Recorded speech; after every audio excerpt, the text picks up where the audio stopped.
Penses-tu que lorsque viendra le Fils de l'homme, il trouvera la foi sur la terre? Luc 18, 8. Que ceux qui avancent cette sentence de l'Évangile sachent que la foi mentionnée ici est celle dont le Seigneur disait ta foi t'a sauvé, Matthieu 9, 22.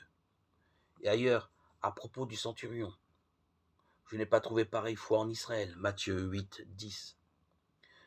Ni le centurion, ni cette pauvre femme qui avait des pertes de sang depuis 12 ans, Marc 5, 25, ne croyaient au mystère de Dieu qui a été manifesté aux apôtres après la résurrection du Christ. Mais c'est la simplicité de leur cœur et leur âme donnée à leur Dieu qui sont approuvés ici. Elle disait en effet dans son cœur, si je touche la frange de son vêtement, je serai sauvé. Matthieu 9, 21. Voilà la foi dont le Seigneur a dit qu'elle se trouve rarement. Voilà la foi qui, même chez ceux qui croient, est difficilement parfaite.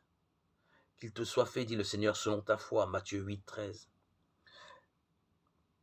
Cette parole, moi, je ne désire pas l'entendre. En effet, pour peu qu'il me soit fait selon ma foi, je périrai. Certes, je crois en Dieu le Père, je crois qu'il peut, par le Fils, plaider en ma faveur, apporter des bonnes choses dans ma vie, en harmonie avec l'Esprit de Dieu. Mais cependant, je ne veux pas qu'il me soit fait selon ma foi.